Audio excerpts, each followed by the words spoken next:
이 새벽을 주님과 2부 돌아왔습니다. 이 시간에는 나성 서부교회 이정현 목사님의 말씀 보내드립니다. 오늘은 여호수아 22장 1절에서 8절까지의 말씀을 본문으로 진정한 봉사란 제목의 말씀 전해주시겠습니다.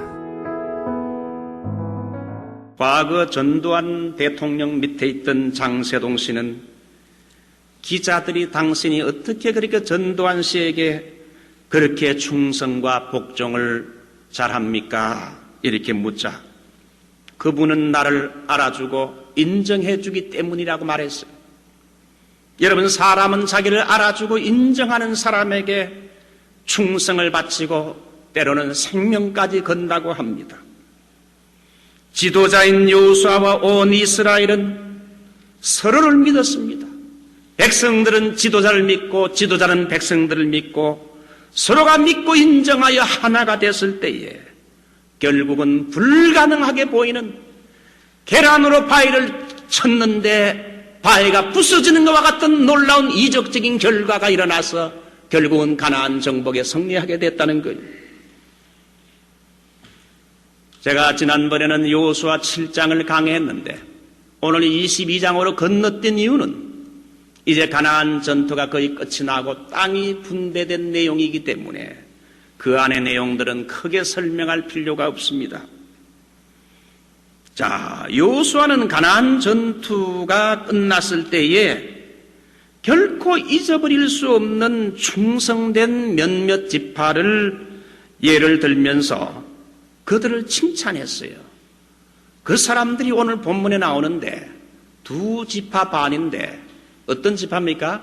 르우벤 지파, 두 번째 갓 지파, 세 번째 므낫세 반 지파. 이 두 지파 반을 특별히 칭찬하면서 자기들의 기업으로 돌려보내면서 축복했어요.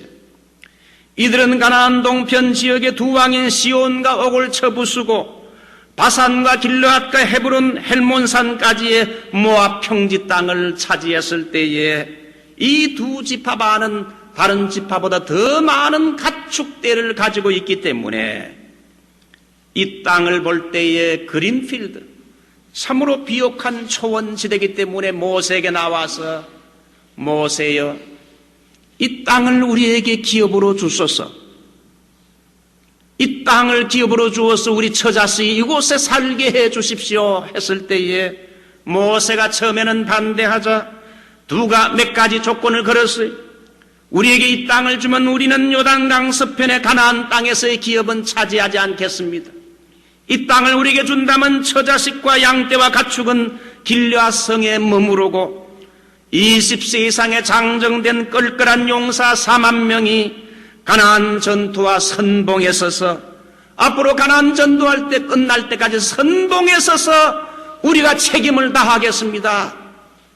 그러자 모세가 허락했어요.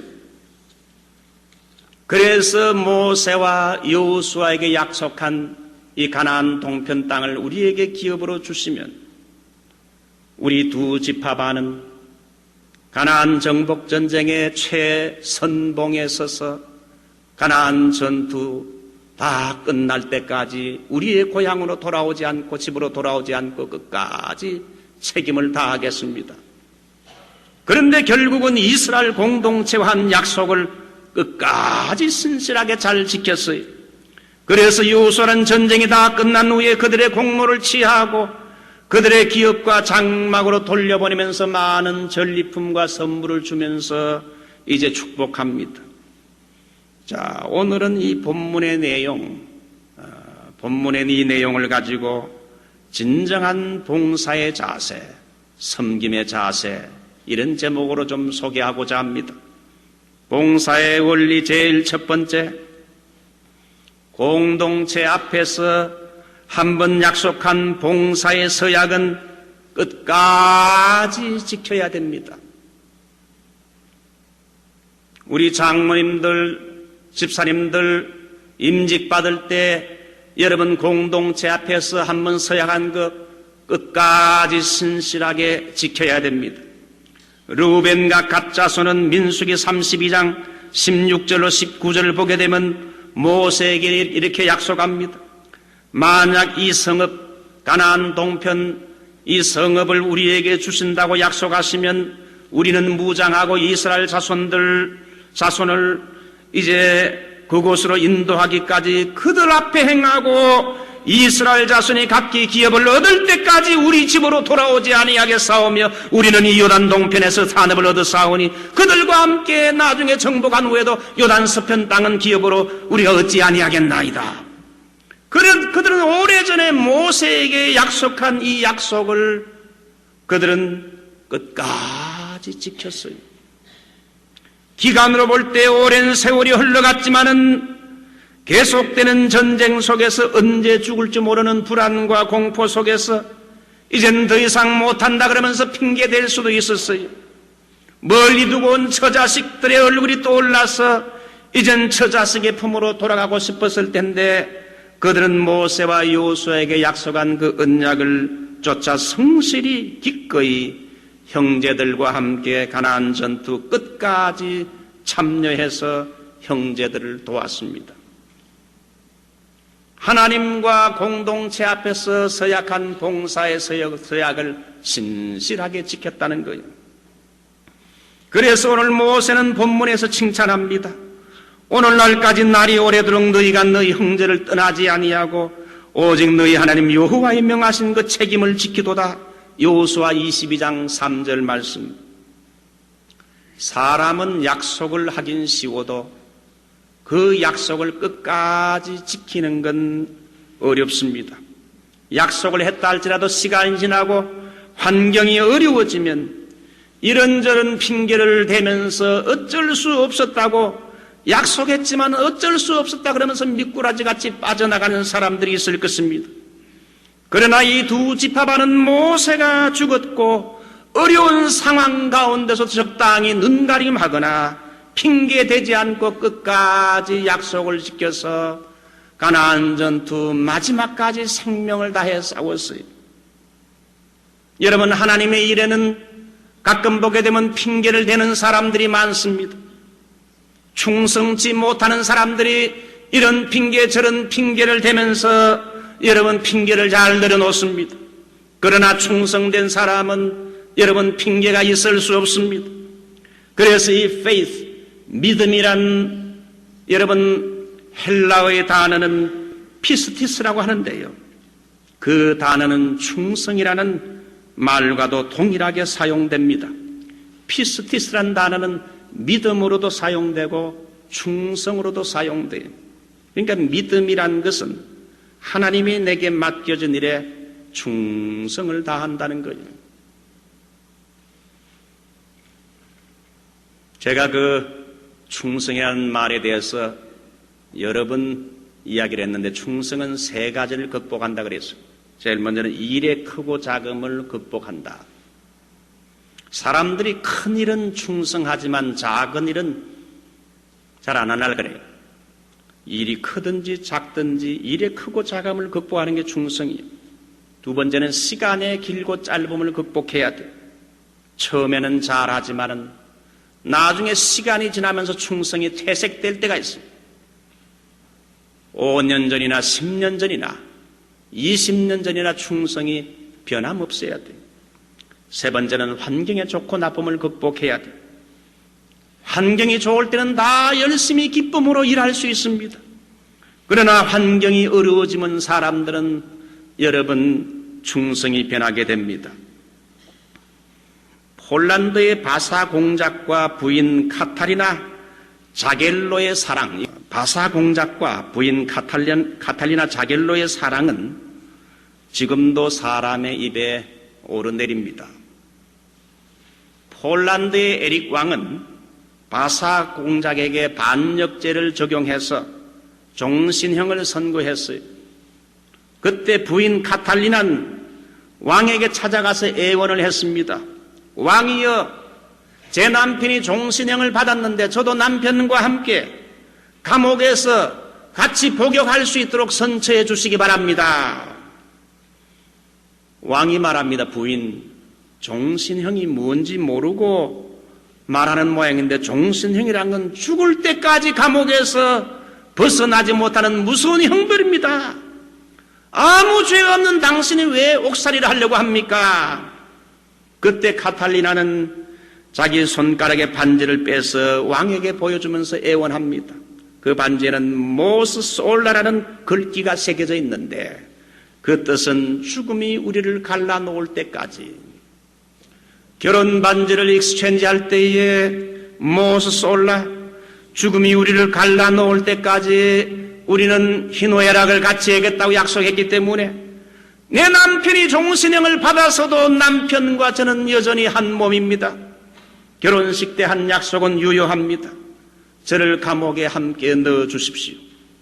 결국 카탈리나는 남편과 함께 감방에 투옥되어서 17년간을 복역했어요.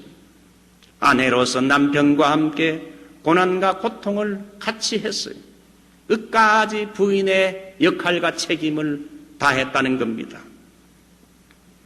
사랑하는 성도 여러분, 봉사의 원리 제일 첫 번째가 뭡니까? 하나님과 공동체 앞에서 서약한 그 약속은 끝까지 책임을 지고 끝까지 지킨다는 겁니다. 봉사의 원리 두 번째, 봉사는 어떤 대가도 바라지 않는 순수한 마음으로 해야 된다는 겁니다. 여러분, 봉사는 그 동기가 순수해야 아름답습니다. 봉사는 어떤 대가를 바라거나 어떤 명예심이나 물욕이나 이권이 개입되면 봉사는 그 의미를 상실하고 추하게 됩니다. 여러분, 가나안 동편에 이미 기업을 얻은 루벤과 갓과 므낫세 반지파는 요단강 서편 가나안 땅 정복에 7년 동안 생명을 내걸고 참여했어요. 그들은 사실 가나안 서쪽 지역의 땅은 이스라엘 군대가 아무리 많은 땅을 차지한다 할지라도 그들은 한평 한 스kia 피도도 자기들은 차지할 수 없는 전혀 이권이 개입되지 않는 이런 전쟁이었어요. 그들은 이미 요단강 동편 땅을 얻었기 때문에 거기에 대한 보답과 감사로 다른 지파들이 땅을 차지할 때까지 순전히 다른 형제를 돕는 데만 목적이 있었어요. 약속을 했으니 지키기 위한 것이었고 형제를 돕기 위한 순수한 동기와 목적을 가지고 그들은 전쟁에 참여하여 생명을 내걸고 헌신했습니다. 한마디로 전혀 대가나 보상이 없는 봉사를 7년 동안 불평 없이 기쁨으로 수고한 겁니다. 그들의 전쟁의 참전과 봉사는 오랜 인내와 희생을 필요로 했어요. 그러므로 우리 그리스도인의 봉사는 여러분 어떤 동기에서 봉사가 되어져야 됩니까? 루벤과 갓과 므낫세 반지파처럼 이미 하나님께 받은 은혜에 감격하여 하나님을 섬기고 이웃과 형제를 섬기는 것이 돼야 돼요. 우리에게 준 요단 동편의 그 기업을 감격해서 요단 서편을 정복할 때까지 그들은 아무런 약속 없이 그 땅을 정복할 때까지 충성했다는 겁니다. 저는 봉사의 원리를 재직 수련회 할 때마다 5가지를 가지고 이야기하는데 손가락 한번 내보십시오. 제일 첫 번째 한번 따라할까요? 배우면서 봉사하자.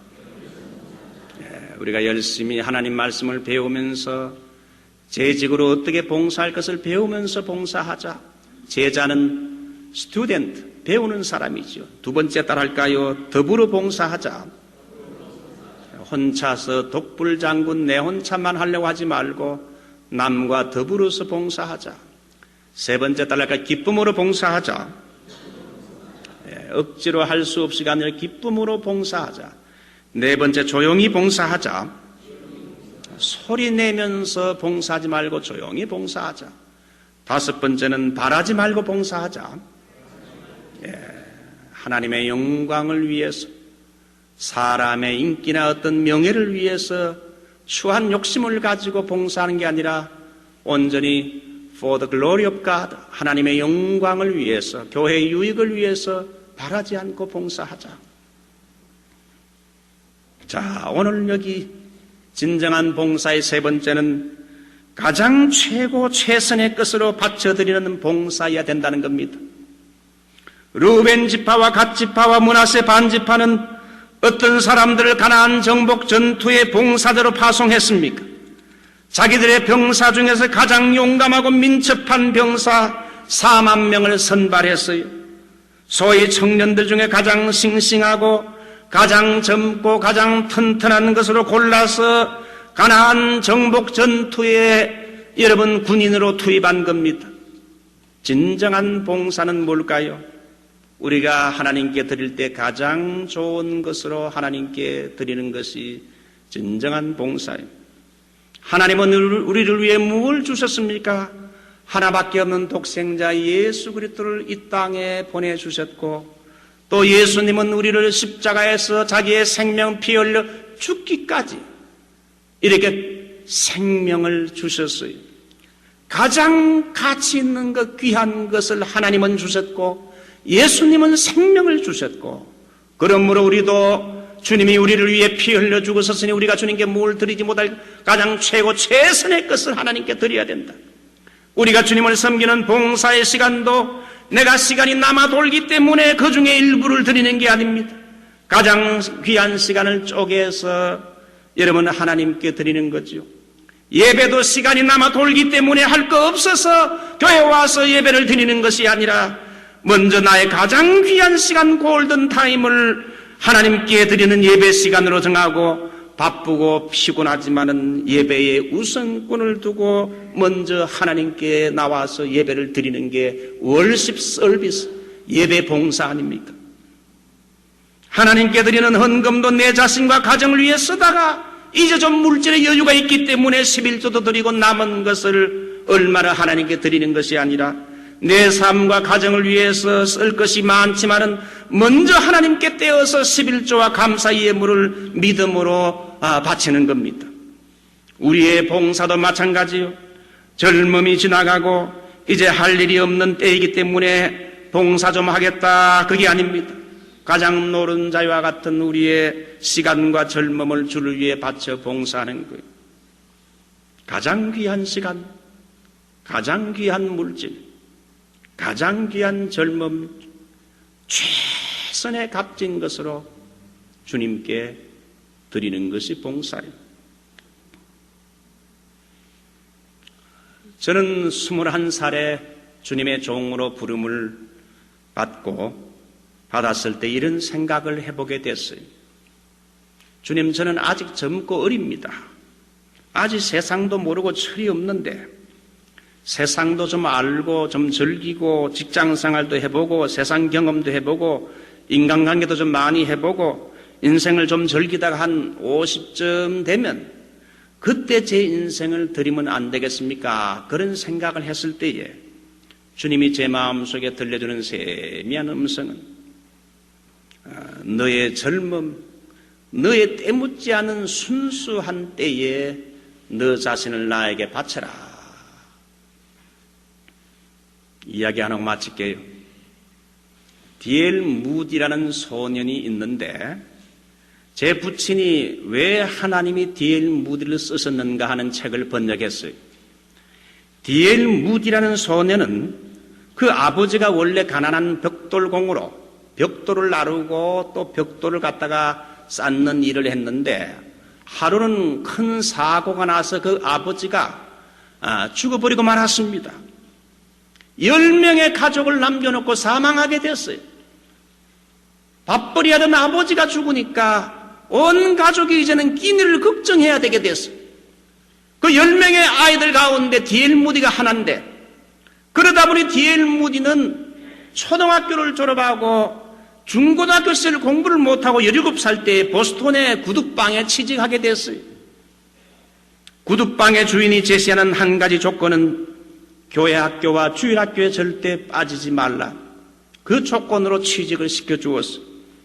그래서 주일 예배 한 번도 빠지지 않고 매일 주일 예배에 참석했고 교회 학교 예배에 가서 열심히 하나님 말씀을 들었어. 그러다가 은혜 받은 D.L. 무디는 어느 날 구두를 고치는 양화점 뒷방에서 무릎을 꿇고 간절히 하나님께 기도했습니다. 소년의 가슴이 점점 뜨거워지기 시작했어요. 그래서 낮에는 일하고 밤에는 나가 전도하는 전도자가 되게 됐어요. 그런 어머니에게 배운 인생 철학의 교훈이 하나 있는데 한번 따라해 볼까요? 하나님의 일을 가장 먼저, 나의 일은 나중에, 하나님의 일은 가장 먼저, 나의 일은 나중에.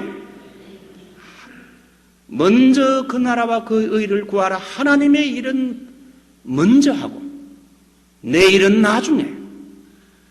어머니가 어릴 때부터 그걸 가르쳤는데 결국은 이 D.L. 무디는 나중에 유명한 설교자가 되고 불을 뿜는 그의 설교를 듣고는 수많은 사람들이 D.L. 무디의 설교를 듣고는 회개하고 돌아왔어.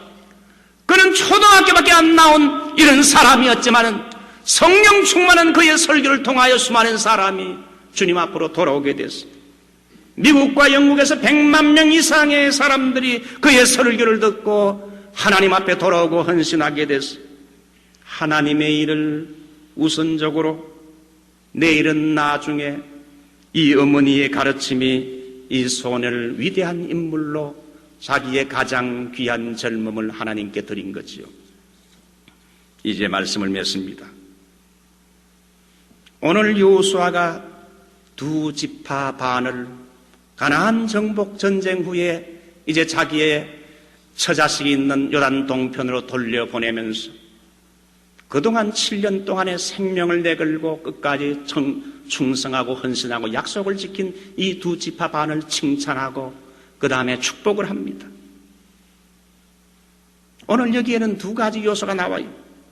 제일 먼저는 칭찬하고 축복하는 게 나오고, 두 번째는 많은 전쟁에서 얻은 전리품을 가지고 돌아가게 했어요. 전리품을 나누어 주면서 빈손으로 가지 않고 선물을 가지고 이제 남편을 기다리고 있는 처자식들에게 선물을 가지고 고향으로 돌아가게 했어요. 여러분, 오늘 12월 둘째 주일 연말의 계절, 성탄의 계절입니다. 우리는 오늘 여호수아가 두 지파 반을 축복한 것처럼 축복합시다. 그동안도 같은 신앙의 형제와 동지로서 1년 동안 교회 안에서 수고하고 헌신한 봉사자들을 우리는 서로 축복하고 격려합시다. 두 번째는 우리 주변의 이웃들, 불우하고 가난한 병중에 있는 사람들, 이 성탄의 계절, 우리는 이웃을 돌아보는 계절 아닙니까? 작은 것이라도 가지고 선물을 가지고 가서 우리 주변에 내보다 어려움 당하는 사람, 양로병원에 있는 할머니, 할아버지들, 병중에 있는 사람들, 가난한 이웃, 유학생들, 여러분 돌아보시고 위로해서 우리도 여러분 진정한 봉사자가 되는 여러분이 되시기를 바랍니다. 지금까지 나성 서부교회 이정현 목사님께서 진정한 봉사란 제목의 말씀 전해주셨습니다. 나성 서부교회는 1218 사우스 페어팩스 애비뉴 LA에 위치하고 있습니다. 신앙상담이나 교회에 대해서 좀 더 자세히 알기 원하시는 분은 전화 323-939-7323 323지역 939-7323 나성 서부교회로 연락 주시기 바랍니다.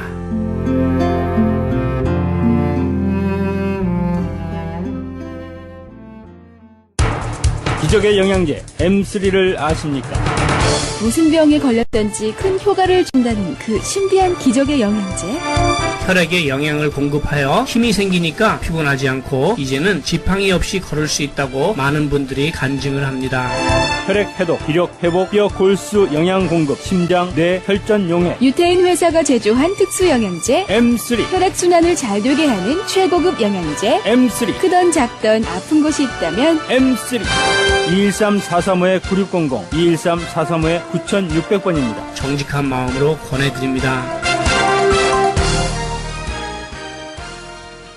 지금 여러분께서는 AM 1650과 인터넷을 통해 미 전역과 전 세계에서, 하와이에서는 AM 1540으로 방송되는 크리스찬 헤럴드의 이 새벽을 주님과 2부 함께하고 계십니다.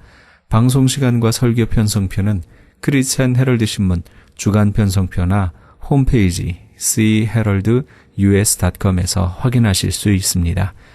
계속해서 복음장로교회 김상덕 목사님의 말씀 이어집니다. 오늘은 누가복음 1장 67절에서 79절까지의 말씀을 본문으로 나를 영원히 사랑하시는 사랑을 향하여 란 제목의 말씀 전해주시겠습니다. 영원히 살 곳으로 이동됩니다. 그 사건을 뭐라고요? 죽음이라고 하는 사건입니다. 그런데 내 영혼이 어떤 처지에 있는가 하면은 나를 미워하고 내 원수 죄가 나를 지배하고 있다는 겁니다. 죄가 내 안에 살아있다는 것입니다. 내가 그것을 이길 수가 없다는 것입니다. 20절 21절 자, 우리 읽으시겠습니다. 만일 내가 원하지 아니하는 그것을 하면 이를 행하는 자는 내가 아니요 내 속에 거하는 죄니라. 그러므로 내가 한 법을 깨달았노니 그 선을 행하기 원하는 나에게 악이 함께 있는 것이다. 악이 함께 있다. 죄가 함께 있다. 그 죄가 나를 지배하고 있다는 것입니다. 이것이 영적인 내 존재의 불행입니다. 태어날 때부터 그렇게 태어났습니다. 노예의 아들은 태어날 때부터 노예의 신분으로 노예로 살아갑니다. 하나님의 말씀을 비춰보니까 이 악이 죄가 함께 있어서 나를 선한 것은 행하지 못하게 하고 내가 원치 아니한 악을 행한다.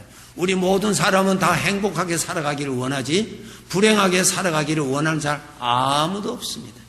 아무도 없습니다. 누가 방해를 하느냐? 이 죄가 살아있는 죄, 이 죄가 살아있다는 거예요. 내 안에. 이 죄가 살아서 나를 그렇게 만든다는 것입니다. 자, 로마서 6장 17절 보시기 바랍니다. 하나님께 감사하리로다 너희가 본래 죄의 종이었다 그랬습니다. 종, 노예, 슬레이브, 종이, 노예. 우리 모든 인간은 죄적으로 그 영혼은 죄의 노예로 살고 있다면 죄의 노예로 몸이 자유롭다고 자유가 아니라 그 영혼은 죄의 노예였다. 악의 노예였다. 그 인간이 불행한 것입니다. 이 몸을 떠날 그 영혼, 영원히 살 그 영혼, 그 영혼의 정체는 무엇이냐? 악의 노예였다. 이것이 이 세상에 태어난 모든 사람의 그 영혼의 자기 정체입니다. 죄의 노예로 사는 거예요. 원하는 바 선은 행하지 못하고 원치 아니하고 내가 미워하는 것을 행하는도다.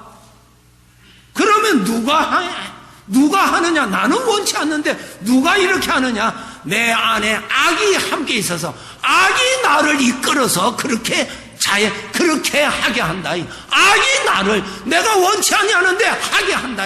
나를 원치 아니하는 충동해서 그것을 하게 한다는 거예요. 그 다음 이 영혼이 죄의 노예의 영적 환경, 그의 환경이 어떠한가 봅시다. 우리가 살아가는데 환경이 중요하죠. 이것은 물질의 환경입니다. 내 몸이 살아가는 환경이에요. 이 환경은 내가 영원히 살 곳 아닙니다. 조금 있으면 우리가 이 환경에서 영원히 살 환경으로 우리는 갈 것입니다. 영혼의 환경, 영의 환경은 어떠한 것인가? 오늘 누가복음 1장 79절을 보시기 바랍니다. 내가 가지고 있는 성경에도 그렇게 기록되어 있는지 한번 찾아보십시오. 어둠과 죽음의 그늘에 앉은 자라 그랬습니다. 이것이 영혼의 환경입니다. 두 가지로 기록해 놓으시오. 어둠에 있다. 그 다음에 죽음의 그늘에 있다. 이것이 사람 영혼의 환경입니다. 환경. 눈에 보이는 이 환경이 아니고 영적인 환경입니다. 어둠에 있다. 정말 내 영혼은 어둠에 있는가? 제가 증명해 드릴게요. 들어보세요. 어둠은 아무것도 보이지를 않습니다. 그 증거가 무엇이냐?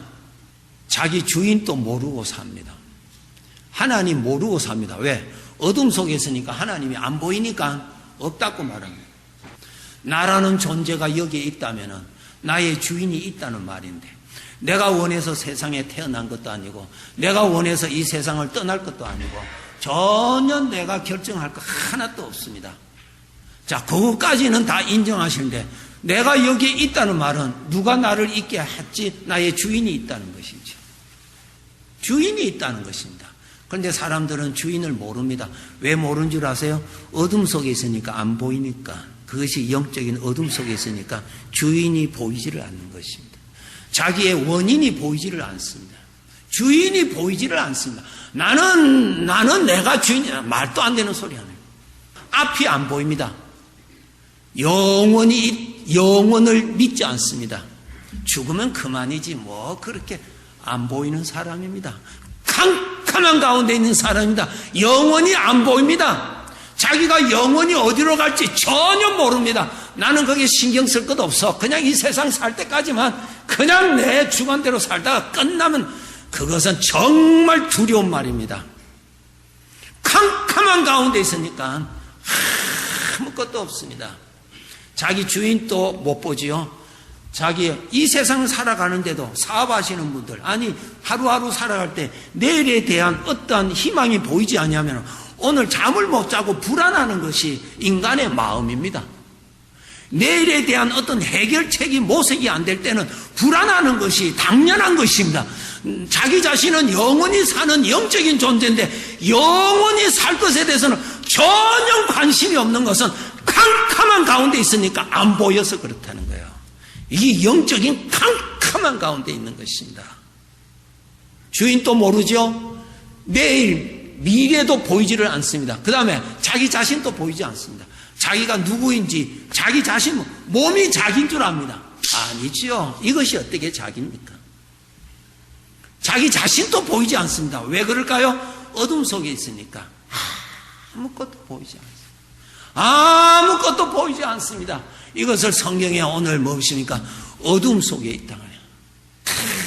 캄캄한 가운데 있어. 그 다음에 어둠에 있다. 죽음의 그늘이 있다 그랬어요. 죽음의 그늘이 뭡니까? 죽음의 맛보기, 고통, 어려움, 뭐 말로 다 할 수 없는 괴로움, 뭐 고민, 여러 가지 그런 것들이 전부 다 죽음의 맛보기다. 죽음의 그늘입니다. 그늘에 있다가 영원한 어둠으로 들어가는 것입니다. 이것이 영적인 환경입니다. 영적인 환경. 그런 곳에 사람들이 살고 있다고 하는 것을 보여주시고 계십니다. 자, 자기 자신은 죄의 노예지요. 죄의 노예입니다. 원치 아니하는 악을 메고 괴로워합니다. 원치 아니하는 악에 충동받아서 악을 토해낸 다음에 가슴 아파합니다. 그러면서 또 합니다. 이것이 우리가 이 죄로 인하여서 우리가 고통을 당하는 것이다. 성경에 보니까. 그러면서 영적 환경에는 캄캄한 가운데 있어서 미래도 보이지도 아니하고 자기 자신도 보이지도 아니하고 자기 주인도 보이지 아니하는 가운데 그냥 살고 있는 것입니다. 이렇게 살고 있는 인간을 하나님께서 어떻게 하셨느냐? 오늘 누가복음 1장 78절 펴보시기 바랍니다. 이는 우리 하나님의 긍휼로 인함이라. 하나님이 불쌍히 여겨주셔.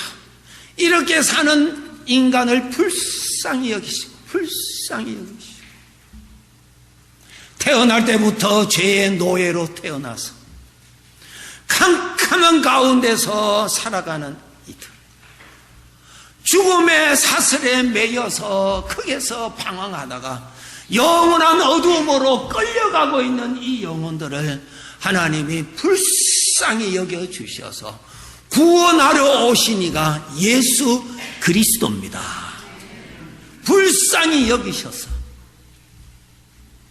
하나님 눈에는 우리가 불쌍한 것입니다. 영원한 어두움으로 갈 수밖에 없는 그 죄가 가는 대로 같이 따라가는 그 인간을 보고 하나님은 불쌍히 여기셔서 구원하시려고 이 땅 위에 구원자로 오신 이가 예수 그리스도이십니다. 예수님이 오셔서 이제 두 번째로 예수님이 오셔서 무슨 일을 해주셨는가? 누가복음 1장 71절 펴보시기 바랍니다. 읽으시겠습니다. 우리 원수에게서와 우리를 미워하는 모든 자의 손에서 구원하시는 일이라. 아멘. 원수, 죄지요, 악입니다. 우리를 미워하는 거기에서 우리를 구원하시려고 오셨단 말이죠. 74절, 1장 74절, 우리가 원수의 손에서 건지심을 받았다. 거기에서 빠져나왔다는 거예요. 그 악의 노예에서 해방받았다는 거예요. 노예에서 해방받았다는 것입니다. 로마서 6장 18절 펴보시기 바랍니다. 18절 읽으시겠습니다. 죄로부터 해방되어 의에게 종이 된, 죄로부터 해방됐다. 예수님이 이 세상에 오신 것은 그렇게 불쌍한 나를 건져주시기 위해서, 죄의 노예에서 해방시켜 주시기 위해서, 캄캄한 어둠에서 빛으로 옮기시기 위해서 예수님이 오셨다는 거예요. 그런데 우리를 거기에서 해방시켜 주셨다는 것입니다. 이제는 중요한 것은 내가 과연 해방받은 자인가? 예수님께서 오심으로 인해서 내가 과연 해방받은 자인가? 과연 내가 죄의 노예에서 벗어난 자인가? 캄캄한 어둠에서 나는 빛으로 옮겨졌는가? 거기에 대한 설명을 해드리겠습니다. 어둠 속에 있으면 주인 되시는 하나님이 보이지를 않습니다. 그렇죠? 예수님이 하나님이 계시다는 것이 믿어지시는 분은 빛으로 나왔기 때문에 보이는 것입니다. 캄캄한 가운데 있으면 하나님이 보이지를 않습니다.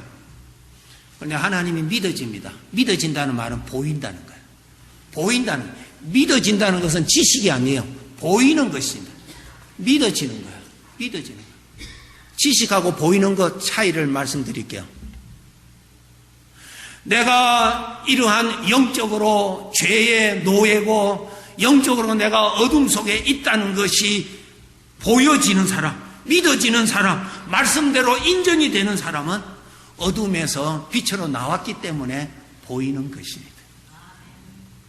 천국이 믿어지는 사람, 천국이 보이는 사람은 캄캄한 가운데서 빠져나왔기 때문에 저 멀리 있는 천국이 보이는 것입니다. 아멘. 빠져나온 사람인데 내 마음에 주님을 모시고 있다는 말은 죄의 노예에서 해방받았다고 하는 증거입니다. 이 죄가, 이 악이 인간의 마음과 생각을 꽉 잡고 있기 때문에 하나님에게 나갈 수가 없습니다. 그 생각이 하나님께 나갈 수가 없습니다. 먼저 해방을 받아야 나올 수가 있는 것입니다. 예수 그리스도로 인하여서 해방을 받아야 그 다음에 하나님이 보이고 자기 자신이 보이고 천국이 보이고 그렇게 되는 것입니다. 갈라디아서 5장 1절 한번 펴보시기 바랍니다. 읽으시겠습니다. 그리스도께서 우리를 자유롭게 하였고 자유를 주셨으니 그러므로 굳건하게 서서 다시는 종의 멍에를 매지 말라. 아멘. 죄의 노예에서 벗어났다. 죄의 노예에서 벗어났으니까 하나님 믿게 된 것이죠. 그렇죠? 어둠에서 빛으로 나왔으니까 하나님이 믿어지는 것이죠. 어둠에서 빛으로 나왔으니까 하나님 앞에서 자기가 죄인인 것이 믿어지는 것이죠. 어둠에서 빛으로 나왔으니까 저 멀리 있는 천국이 보이는 것이죠. 믿어지는 것이죠. 이것은 그리스도께서 우리를 자유케 하였고 자유를 주셨다 그 말이에요. 해방받았어요. 일하러 예수님이 오신 것입니다. 그 다음에 크게 두 번째 중요한 거, 우리 주님께서 하신 것 두 가지 있어요. 죄의 노예에서, 이런 영적인 환경에서 우리를 구원해 주신 것이고, 그 다음에 구원받은 나, 이제 우리 해방받았어요? 해방받았습니다. 해방받은 나를 그대로 두면은 우리는 어떻게 되느냐? 이제까지 악한 주인을 섬긴 생각의 습관을 따라서 자기도 모르게 악한 종으로 가게 되어 있습니다. 그래서 갈라디아서 5장 1절에 그리스도께서 너희를 자유케 하였고 자유를 주셨는데 다시는 종의 멍에를 매지 않기 위해서 굳게 믿음을 지켜라, 그 말씀하신 것입니다. 정신 차리지 않냐면은 너가 또 해방을 받았는데도 그 옛날에 섬겼던 그 주인에게 가서 또 그가 주는 멍에 매고 고생한다는 거예요. 그럼 주님은 어떻게 하시는가? 주님은 이렇게 하십니다. 우리를 악에서 건져주셨습니다. 이제 우리는 죄의 노예가 아닙니다. 하나님의 아들입니다. 그죠? 영원한 하나님의 아들입니다. 하나님의 아들이 되었지만은 우리를 그대로 두면은 이 죄에 우리는 속아서 넘어가서 또 신분은 하나님의 아들이지만은 실제로는 죄의 종처럼 또 멍에를 메고 고생하는 거야. 이런 나를 건져주시기 위해서 주님이 어떻게 하시느냐? 주님께서 영으로 나와 함께 계셔서 나의 목자로서 일평생 함께 계시고 나를 인도하십니다. 아멘. 여호와는 누구의 목자? 나의 목자. 이 고백은 구원받은 자만이 할 수 있는 고백입니다. 이제 나의 목자십니다. 잘 들으세요. 이제 우린 구원받았어요. 하나님이 믿어지는 거 보니까 어둠에서 빠져나왔다는 것입니다. 그렇죠? 예수님의 십자가의 은혜가 무엇인지를 보이는 것은 어둠에서 빠져나왔기 때문에 그러겠습니다. 이것이 믿어지는 것은 죄의 노예에서 빠져나왔기 때문에 진리가 믿어지는 것입니다. 이제는 빠져나왔어요. 내 평생에 내가 너와 함께 있으리라. 아멘. 그분이 목자로서 인도해 주십니다. 그분이 나의 목자로서 이 세상 끝날 때까지 내가 육체를 떠나는 순간에 그때야 비로소 내 눈이 주님의 영광을 보게 될 것입니다. 그 주님이 내 인생에 함께 계시는 거야. 선하신 나의 목자이신 주님, 내가 비록 사망의 엄침한 골짜기를 갈지라도, 사람은 나를 떠나서 멀리 갈지라도 주님만은 내 곁에 목자로서 같이 계실 겁니다. 그분의 인도를 받아서 사는 것이 믿음 생활입니다. 그분의 인도함을 받아야 됩니다. 우리는 그냥 로봇가 아닙니다. 우리는 다 인격자입니다. 자기가 다 선택할 수 있는 인격자예요. 이제는 나의 목자이신 그분을 믿고 따라가는 것이 우리 남은 생애의 우리의 길입니다. 자, 성경 찾아보시겠습니다. 요한복음 10장입니다. 다 찾아보세요. 요한복음 10장 11절 보세요. 이제는 구원받은 자, 죄에서 해방받은 자에게 해당되는 말씀입니다. 11절에 나는 선한 목자다 그랬어. 선한 목자는 양들을 위하여, 우리를 양으로, 예수님은 목자로, 그런 목자는 양과 함께 있습니다. 우리 주님은 성령으로, 영으로 같이 있습니다. 이것을 우리가 의식해야 됩니다. 이번에 제자반에서 여러분 특별히 이것을 많이 은혜를 받으신 줄로 믿습니다. 주님은 영으로 함께 계십니다. 그분이 안 계시면 우리는 또 이 악한 종의 술수에 거짓말에 속아서 또 거기에 갑니다. 그냥 열에 다 갑니다. 다 갑니다 우리는. 네. 그 악이 나보다 IQ가 훨씬 높아서 그가 속닥속닥 하면은 그래 아멘 하고 가는 거예요. 그냥 거기에 빠질 사람 한 사람도 없어요. 그렇기 때문에 나를 인도하시는 인도자가 계신데 주님이 같이 계시는 것입니다. 그분이 나의 목자로 비유하셨습니다. 예수님이. 자, 3절 보십시오. 요한복음 10장 3절.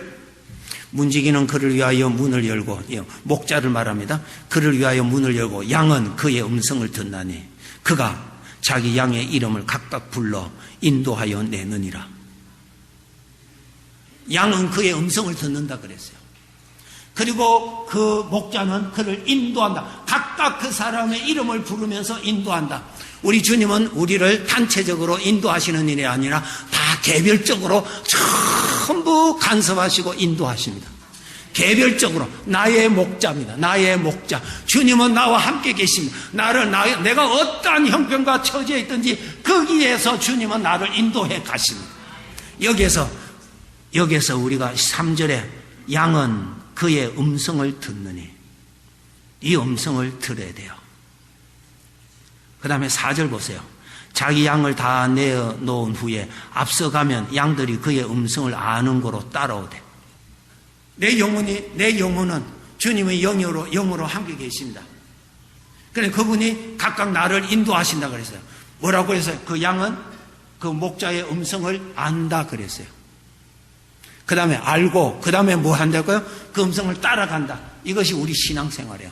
따라가는 거야. 내가 따라가는 거야.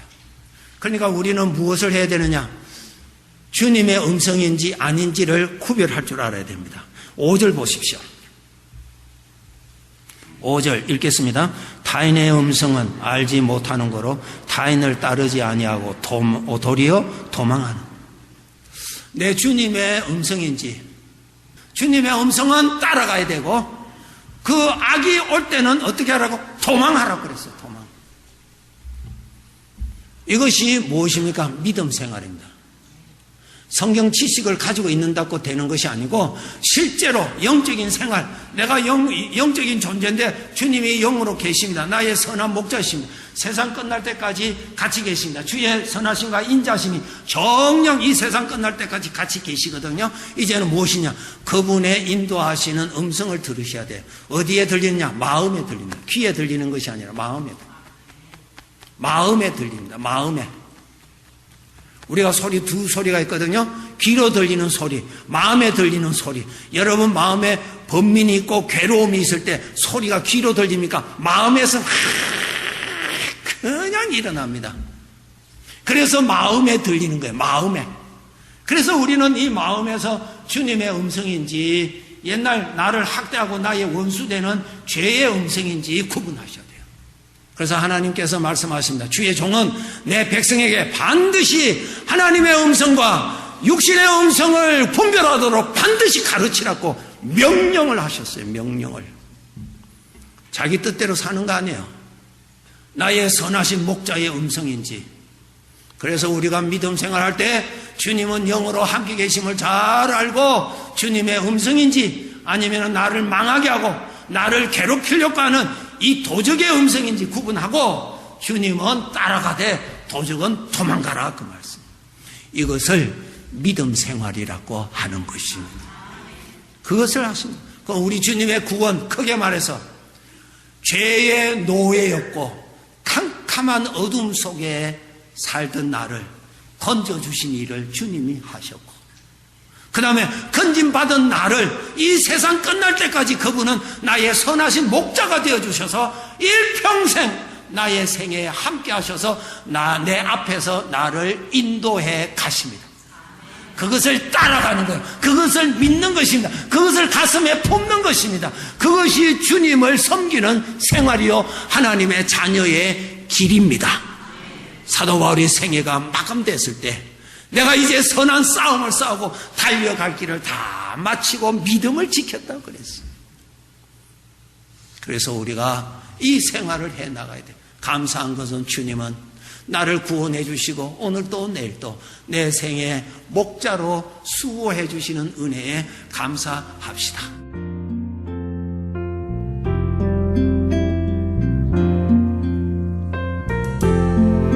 지금까지 복음장로교회 김상덕 목사님께서 나를 영원히 사랑하시는 사랑을 향하여 란 제목의 말씀 전해주셨습니다.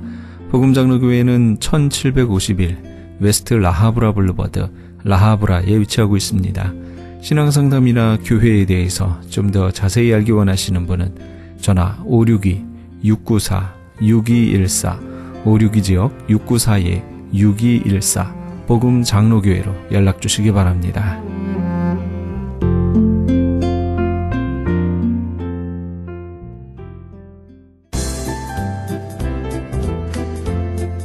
CHB 건강 칼럼. 안녕하세요. 청한의원의 김철 한의사입니다. 오늘은 당뇨 고혈압에 대해서 어떻게 본원에서 많은 분들이 오셔서 약에서 어느 정도 끊거나 줄이게 되는지에 대해서 말씀드리겠습니다. 당뇨나 고혈압이 계신 분들은 그 평생 동안 약약을 드는 것이 오늘날 현실입니다. 그런데 우리 몸은 균형이 깨지면 더욱더 여러 질병에 많이 노출될 수가 있는데요. 마찬가지로 당뇨나 고혈압이 계신 분들이 우리 몸의 균형이 깨진 부분을 잘 맞춰주게 되고 그것을 자연의 그 한약, 생약을 통해서 또 침을 통해서 조절을 하게 되면은 좋은 효과가 있을 수 있습니다.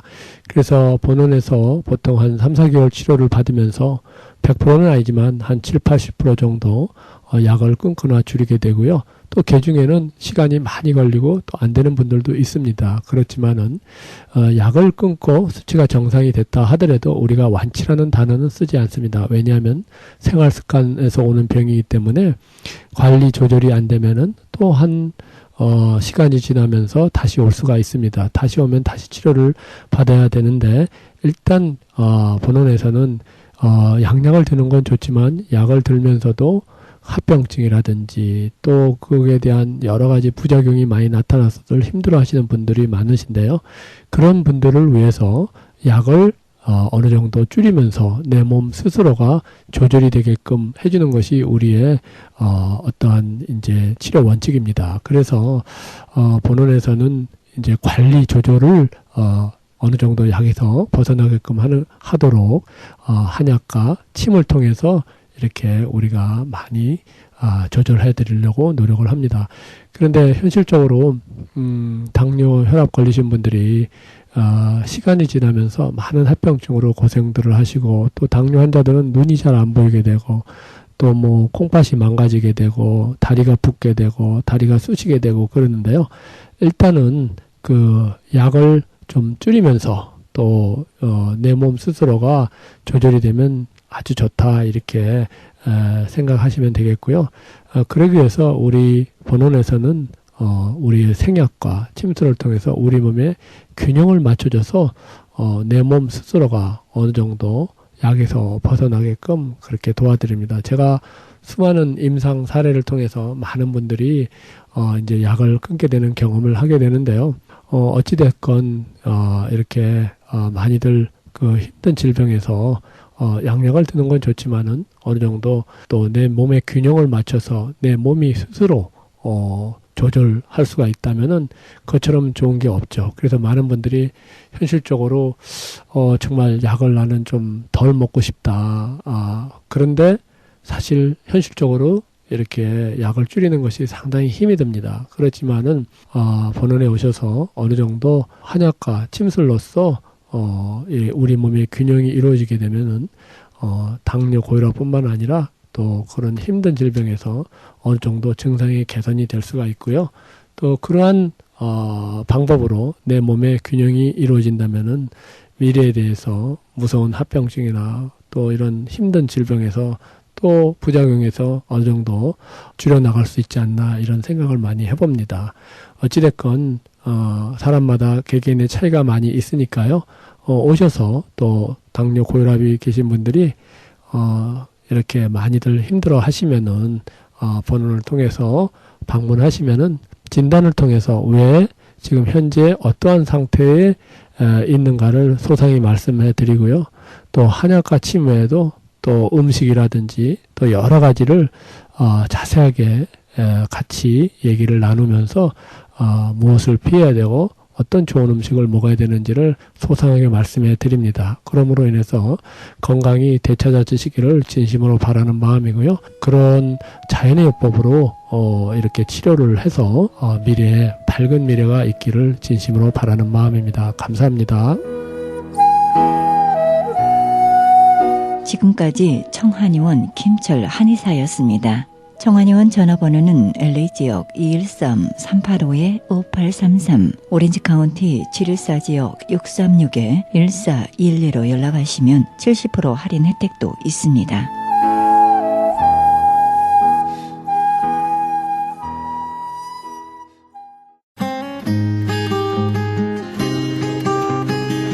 교계 게시판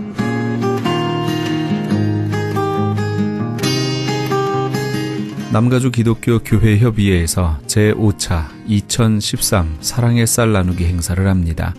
연말연시를 맞아 소외되고 외로운 이웃들에게 사랑의 마음으로 정성을 담은 쌀을 한 포씩 나누면서 그리스도의 사랑을 실천하고 주님의 사랑을 나누기 위해 실시하는 사랑의 쌀 나누기 행사는 교계단체는 물론 LA 한인회, LA 상공회의소, 민주평통 LA, 한국문화유산재단, LA 한인간호사협회, LA 한인영화인협회 등 각종 한인단체와 기관들 모두 36개의 단체가 참여합니다. 본 행사는 12월 31일까지 사랑의 쌀 모금을 실시하며 모금된 기금으로 구입한 쌀은 12월 21일부터 12월 28일 오전 10시에서 오후 2시까지 LA 총영사관과 지정된 교회에서 배부하게 됩니다. 현재 후원금 접수는 남가주 교회협의회에서 하고 있으며 좀 더 자세한 문의는 전화 323-735-3000번 323지역 735-3000번으로 문의하시기 바랍니다. 그레이스 미션 대학교에서 2014년도 봄학기 신입생을 모집합니다. 본 학교는 플러튼에 있는 은혜 한인교회 캠퍼스에 있으며 제공하는 학위는 4년제 학사, 2년제 석사, 3년제 목회학 석사, 그리고 선교학 박사 과정이 있습니다. 그레이스 미션 대학은 ABHE와 트랙스 정회원 학교입니다. 특히 선교학 석사와 선교학 박사 과정 신입생을 환영합니다. 2014 봄학기 개강은 2월 3일에 있습니다. 그레이스 미션 대학교를 소개하는 오픈하우스가 11월 26일 화요일 오후 7시에 은혜 한인교회 본당에서 있습니다. 좀 더 자세한 사항은 714-525-0088 714지역 525-0088번으로 문의하시기 바랍니다. 울타리 선교회에서 한인 어르신들을 위한 무료 간식 제공을 합니다. 매주 월요일부터 목요일까지 오전 10시에서 11시 30분까지며 장소는 올림픽과 놀만디에 있는 노인회관입니다. 좀 더 자세한 문의는 213-819-3300 213지역 819-3300번으로 문의하시기 바랍니다. 교계 게시판에 대한 좀 더 자세한 사항은 크리스천 헤럴드 신문 교계 소식란을 참조하시기 바랍니다.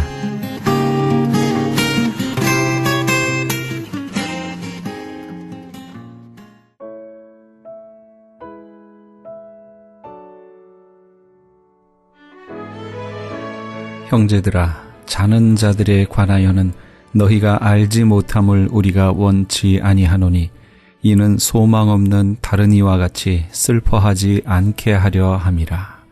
데살로니가전서 4장 13절 말씀입니다. 여기서 자는 자들이란 주 안에서 신앙을 지키며 믿음 생활 잘 하다가 죽은 사람들을 말하는 겁니다. 예수님 믿어도 육체의 죽음을 면할 수는 없습니다. 왜냐하면 한 번 죽는 것은 사람에게 정하신 것이라고 히브리서 9장 27절에 말씀하고 있기 때문입니다. 그러나 믿는 자와 믿지 않는 자의 차이는 그 후에 나타납니다. 물론 죽은 자들이 가 있는 곳도 다르지만 여기 살아있는 믿음의 가족들도 다릅니다. 믿지 않는 자들은 죽음 후에 대한 소망이 없기 때문에 절망하고 낙심하고 극심한 슬픔에서 헤어나오지 못합니다. 그러나 믿는 이들은 그들을 다시 만날 생각에 하늘에 대한 소망이 하나 더 쌓이게 됩니다. 그래서 더더욱 천국을 사모하게 되는 거지요. 우리 애청자 여러분은 천국에 대한 소망이 있으십니까? 그 소망으로 사시는 하루하루가 되시기 바랍니다. 이 프로그램은 먹는 음이온 TM 포뮬러를 취급하는 효과 좋기를 소문난 내처 영양제센터와 이민법을 전문으로 하는 김한주 변호사 사무실에서 도움 주셨습니다. 지금까지 크리스천 헤럴드 방송에서 보내드린 이 새벽을 주님과의 정영철이었습니다. 고맙습니다.